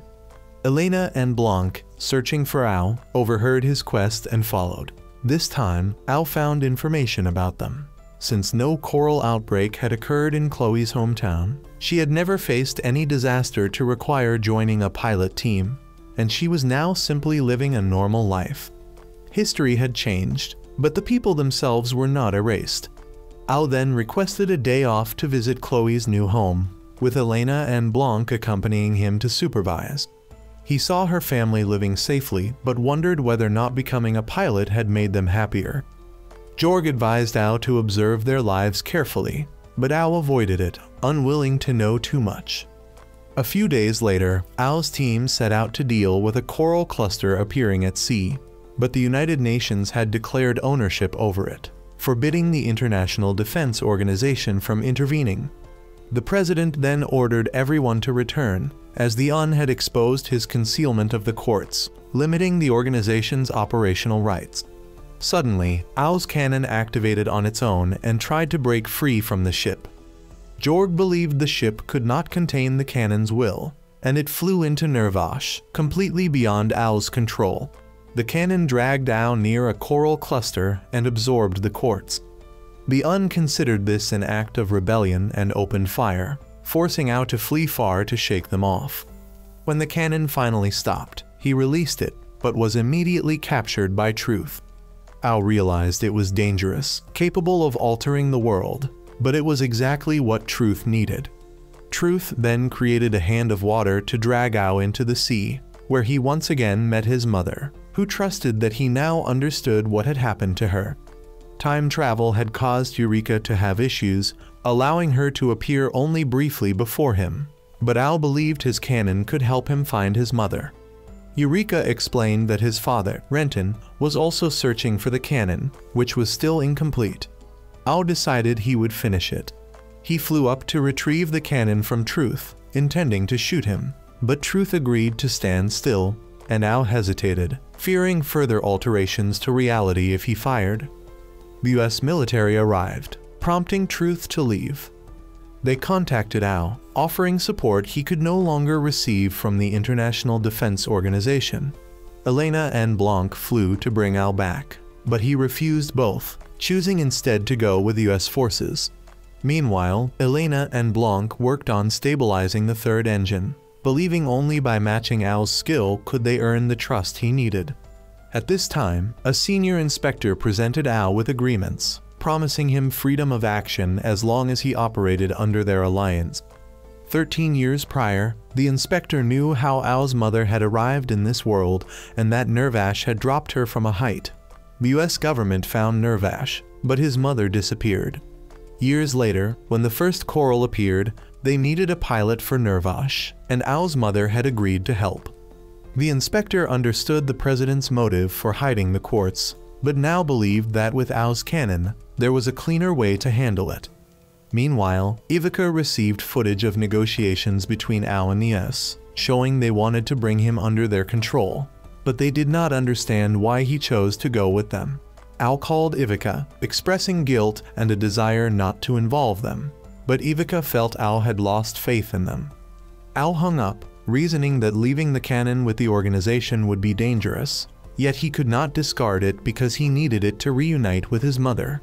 Blanc later informed Elena that Ao would not be returning. Elena questioned why, but Blanc did not know, frustrating her deeply. She felt Blanc was always indifferent. He wanted to know everything but never asked questions directly. She had never asked Ao why he left or inquired about the small grave there, and Blanc never asked her. The two argued, had a brief scuffle, and left. Blanc then sought Gazelle to get advice, but was disappointed when Gazelle joked, so she left. Blanc changed into her pilot's suit when an engineer came to request her help stopping Elena, who planned to leave alone to find Ao. Blanc intercepted her. Knowing she lacked the fuel to reach the US, Alex discovered that the third engines on both their units could now activate, so he instructed them to find Ao and ask why he abandoned the organization. Both soon located the US military vessel and landed. They threatened Ao that if he did not show himself, they would destroy the place, so he revealed himself, and the two asked if he truly wanted to leave the organization. They did not ask for his reasons, only about his feelings. Ao still did not wish to leave, so both demanded he return. The senior inspector did not want him to go but lacked the power to stop him, so he could only watch as Ao left. Shortly after, the US government declared the International Defense Organization a terrorist group for attacking their vessel. When Ao's team returned to base, they met Gazelle, who admitted he had intentionally provoked Blanc so she would go fetch Ao. Now, the monsters were no longer their only enemy. The entire world had become a threat. That night, the base lost power. After investigating, Rebecca discovered the electricity company had stopped supplying power due to unintervention. Ivica urgently tried to contact the president, but he delayed the meeting, working on a plan with Jorg. Soon, the president appeared, and Blanc and Ao believed they were partly responsible for the current situation. But the president also acknowledged fault for letting Blanc pilot the aircraft without fully ensuring safety. He then announced that from now on, they would no longer fight monsters but focus on preventing the coral from spreading globally. Japan, hearing that the International Defense Organization had been isolated, suddenly faced Truth, who sought the monster's head. When Japan asked why, Truth explained that since Ao fired the cannon, monsters had not appeared despite the growing corals. The head, now understanding human language, stated that the monsters were preparing for a major attack and called Truth one of their kind, revealing that he himself was a monster. Truth refused to accept this and tried to fight, but the head said monsters cannot harm one another, so there was no need to struggle. Truth then sought Naru, who admitted she knew Truth was a monster. On the day Eureka took the quartz without destroying the monster left on Earth lost its goal, was accepted by the world, and was given the ability to transform into a human, the child that became Truth. Truth still could not accept this, but according to Naru, she was the one guiding everything. He then flew straight into space and began controlling numerous satellites. Hannah's team discovered a shower of satellite debris heading toward them, impossible to avoid. and the space station exploded. The US military, hearing of the satellite attack, launched a mission to seize the defense organization's station if it remained. Meanwhile, Rebecca had to take Jorg's version down because he had been infiltrated and synchronized by the monsters. She still hoped to negotiate with the UN, so it was critical that Jorg's hack remained undiscovered. Gazelle noted that the organization no longer discriminated against or fought monsters. Now, their goal was revenge for Hannah's team. The US government then ordered all personnel at the International Defense Organization to evacuate the base, as it was suspended. But Ao's team would still go into battle, bringing the cannon. Ao worried about using it, but Elena revealed to both of them that she was not from this world. She came from another dimension and wanted Ao's help to return. Alex had to transfer Jorg to the group's aircraft, which would take some time. The president then whispered to Blanc that he wanted to escape with his daughter because the organization was truly finished. Blanc then approached Ao, asking him to accompany her temporarily. She led him to the underground storage of the cannon to search for her father once more and shot him outright upon realizing he was not her true father. Truth was forced to reveal his true form and pushed both of them away, still desiring the cannon.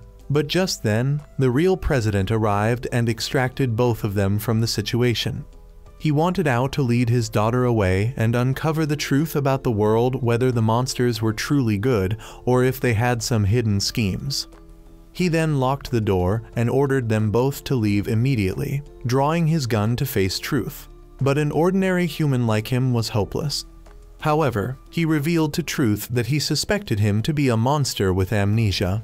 Though he still retained a common trait of the monsters, they would explode upon contact with quartz, and he had stored a large supply there.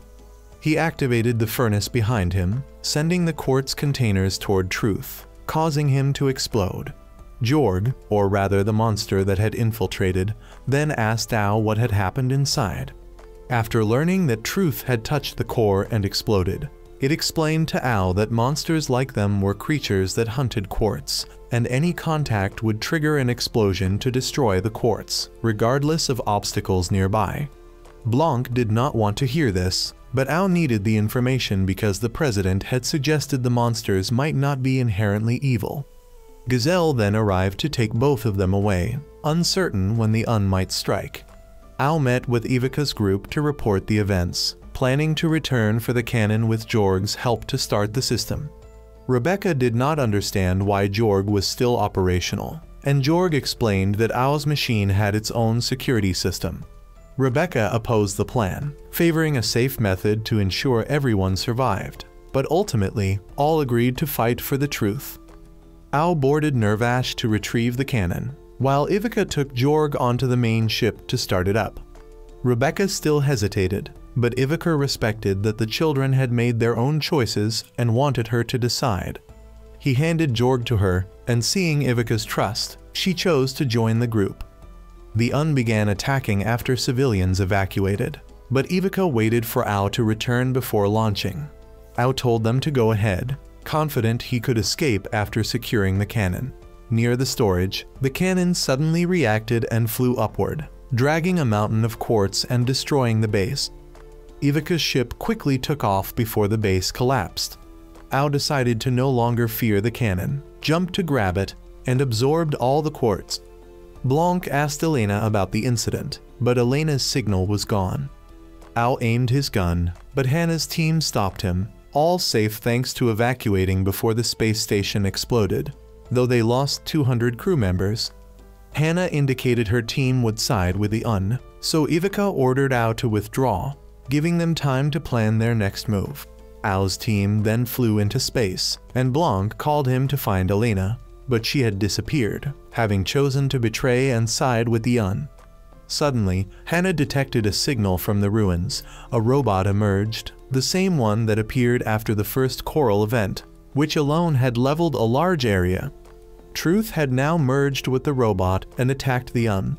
Ao's team returned to Earth and was contacted by the Japanese Prime Minister, who offered them shelter and support in battle. The president had made a contract with Japan and the monsters. Because Ao's unstable cannon was a threat, no one wanted him to use it. They would assist him so he wouldn't have to fire it. Ultimately, if Ivica's team cleared all the quartz cores, monsters would cease to appear, and there would be no further need to fight them. If the president died during the contract's term, the agreement would transfer to Blanc. Thus, Japan officially declared it would sponsor Ivica's team to help them remove all quartz. A few days later, Ao had several flight training sessions with the Japanese military. Any unship attempting to enter Japan would be intercepted by monsters and warned before being attacked, ensuring Japan's safety for a while longer. Blanc had become the new president in place of her father and, along with Rebecca, negotiated with the Japanese authorities. On the way back, Blanc returned first to give Rebecca and Gazelle privacy. Rebecca realized that Elena had truly betrayed them and resolved to inform the others herself. Elena, now in the S, had met a girl named Maggie, a member of U.S. Special Forces unit composed of people exposed to the coral's gas. Once authorities determined the gas was not a disease, but something exploitable, Hannah informed Naru that more people carrying the coral gas were appearing, and the islanders had risen against the military, demanding the alien coral be returned to nature. Meanwhile, Blanc officially began cooperating with the Japanese military, and the former commander who had pursued them had mellowed after drinking at a party. Gazelle took him aside to rest, and he admitted he had once blindly trusted Truth in hopes of saving the chaotic world, though Gazelle argued that Truth had caused the current disorder. Elena, talking with Maggie, was suddenly confronted by Eureka, and she demanded to be returned to her own world. But Eureka explained she had only rescued Elena from a coral outbreak. Elena was actually from this world, and the world she had seen in her subconscious was Eureka's world during the time travel.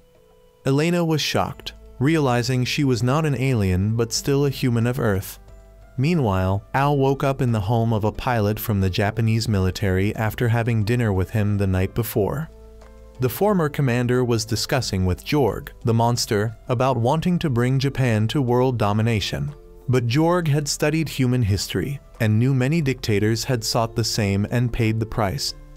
Maggie also investigated and discovered a hypothesis that Eureka had sent Elena 20 years into the future to save her. Another coral outbreak appeared, and Ao's team quickly set out to resolve it. 3 humanoid monsters, following Jorg's orders, went ahead to clear the path, allowing Ao to easily retrieve the core. As he reached the ground, Elena attacked him, desperately trying to force him to shoot her with the cannon to return her to her world. Everyone wanted Ao to stop her, but he refused. Elena's attacks became more frenzied to coerce him, until Maggie intervened, confirming that Elena was indeed from Earth and had only traveled in time. Elena, however, could not accept her Earth origin, believing she belonged somewhere better. Ao had to reason with her until she went from frenzied to utterly helpless, unable to change his mind. At that moment, Truth suddenly appeared, intent on destroying everything. Ao immediately engaged him in battle.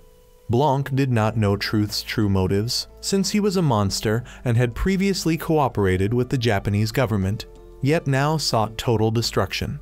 The monster head explained that Truth was extremely unstable, having absorbed too much energy from quartz, creating a vortex of energy around him. Even seeing the energy flow, Ao struggled to fight because Nervash still lacked one thing, a heart. Ao was caught in Truth's vortex and thrown from a great height, but Naru controlled the coral to catch Ao and carry him away, bringing him safely back to the island. Elena later returned to Ivica's team, while Truth, discovering Ao's whereabouts, went into a rage, flying off to search for him and destroying all ships in his path. Later, Ivica's team encountered the monster head, which had been attached to Elena's aircraft, and it explained that Truth was no longer a normal monster like the others. He had been hybridized between human and coral cells. The coral blocks contained smaller coral cells, which could invade and assimilate other living beings for communication. 10 years ago, Truth lost his goal when Eureka took the quartz block, and to allow him to survive in this world, the coral cells invaded and sustained him. Ao and Naru had a discussion about their ideals and factions, but Hannah soon came for them. At the US military base, those carrying coral cells suddenly deteriorated as the cells corroded their bodies. Hana informed Naru, and they suspected Truth was the cause. His energy storm had stimulated the coral cells, allowing them to overtake their hosts. If Truth reached the island, many infected people would be corroded. Hana and her team would go ahead to cooperate with Ivica's team. While Ao understood why Naru trusted the coral, she wanted everyone to carry the coral cells so no one would discriminate against him. Naru also realized she could not stop Ao from fighting Truth, so she revealed that Nervash still lacked something. Truth then appeared and began attacking the area. Hana's team quickly mobilized to stop him, and 2 underwater monsters also rushed to intervene. The monster head asked Truth what he truly was: monster, coral, or human, but he disregarded species, existing only as Truth. He destroyed the 2 monsters to escape and damaged the head. Ao and Naru piloted Nervash to engage him. In the distant future, a figure resembling Ao's father searched for survivors and discovered 7 columns of light, which he interpreted as a signal and called Nervash into action to retrieve Eureka. Factions worldwide moved to counter Truth. The monster head, seemingly destroyed, had instead fully merged with Jorg and could exist digitally. Meanwhile, Naru unexpectedly turned against Ao and assisted Truth, easily defeating Ao's team, believing Ao could not defeat Truth without defeating her first, as her Nervash had a heart and was alive, whereas his was only a machine. Naru then summoned Truth atop a colossal humanoid coral, believing Truth resembled her and should help the coral faction dominate the world. Ao pursued, insisting Naru had made the wrong choice by trusting Truth. Truth then realized everything and concluded that humans and all living beings should not exist, intending to annihilate the world to make it ideal. He attacked Naru, forcing Hana's team to stabilize her cockpit to prevent her from falling into the sea. A Hana pilot tried to restrain Truth for Ao to fire the cannon, but Ao hesitated, unable to attack both. Truth took the opportunity to escape, caught Ao, severed Nervash's arm, and aimed the cannon at him, intending to erase himself from the world, while Ao refused, fearing further changes. The cannon activated. Ao later awoke, back to normal, but his battle now faced Naru as an adversary, accused of stealing the robot previously inhabited by Truth. No one remembered Truth's existence, only seeing Naru as the sole criminal. After subduing Naru, the team returned to base the next day, where Naru's family came only to hear that she had been accused of terrorism for protecting the alien coral blocks. Ao then realized that with this shot, Truth's existence had completely disappeared, and the robot was now considered to have been stolen by the Okinawa Allied forces and Naru to protect the coral blocks and eliminate the monsters. Suddenly, Ao noticed something flying out from the light column, so he ran to check it out. When he arrived, he saw a Nervash speeding toward the island, destroying the coral there. His cannon automatically absorbed the quartz, but the other Nervash approached him, and the pilot entered the cockpit to meet him. He opened the cockpit and was confused why Ao was the pilot instead of Eureka. Eureka had meanwhile appeared at Ivica's location, and Blanc informed Ao, so he realized who was in front of him. The pilot asked Ao to take him to see Eureka. Upon reuniting, Eureka apologized for only being able to quietly watch Ao grow without helping him, and the pilot introduced himself as Renton, Ao's father. Ao wanted to punch Renton, but Ivica stopped him, wanting Renton to explain Eureka's situation, specifically that the coral had discovered a way to expand by using quartz to travel through time and space. Eureka had been displaced to an unknown location by transporting a large amount of quartz through the light column, making her existence ambiguous across spaces. This cannon could also alter time and space. Renton and Ao returned to the island to meet him, and Ao asked what Renton had done in the past 10 years. Renton said that Ao's 10 years were only a short period to him. They played ball while talking, discussing that in the future, the coral had invaded Earth, and monsters were automatically created to defend against and destroy them. The coral then discovered a way to travel back in time to escape the monsters, but they were still pursued and destroyed even in the past. Humans in the future gradually went extinct due to absorbing coral cells and being killed by monsters. In a critical moment, Renton had to send Eureka through the coral's light column to keep her safe, while he stayed behind to eliminate all the coral. Renton's reason for exterminating the coral was that they had once protected it, so they needed to correct their mistakes, a matter for adults in which Ao had no obligation to participate. Renton then kicked Ao aside and flew off, taking Nervash and the cannon to return to the future. Ao pursued him. Renton intended to destroy the first coral tree to erase it from the timeline, but Ao knew that if the tree was destroyed, Eureka, lost in time and space, would vanish along with its power. Ao would not allow that, while Renton believed Eureka was ready to sacrifice herself. When Renton tried to shake off Ao, Ao heard Truth's voice. Renton realized Ao's Nervash had a heart, and that heart was Truth. Ao understood that Truth had not completely disappeared, but had become the heart of his Nervash. Renton did not know how Ao's Nervash could have a heart, as there should only be one Nervash like that. Ao thanked Renton for considering him.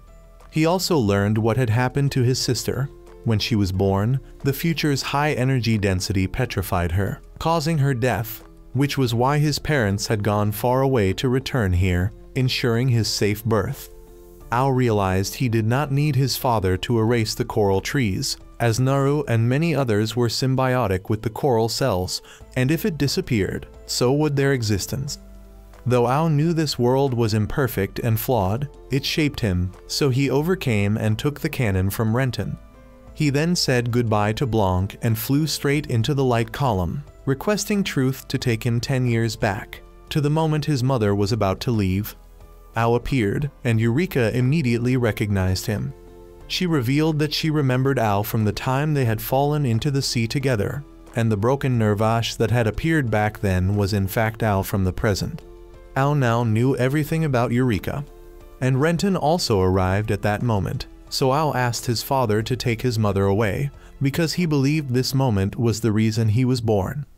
Renton then took Eureka away as Ao requested, and Ao let the cannon absorb the quartz. He then flew upward and fired directly at the teleportation gates. When he opened his eyes, Ao was drifting in outer space and saw that his parents had carved their names on the moon like children. Ao drifted for a long time and eventually returned 2 years after the main timeline where all the events of the story had taken place. Truth explained that Ao had erased his own existence with the final shot, so no one would remember him anymore, but Ao believed that ensuring his mother's happiness was still worth it compared to his own non-existence. He then took Renton's board to go explore the new world where he no longer existed, while Truth would continue drifting for some time. And thus, the story came to an end.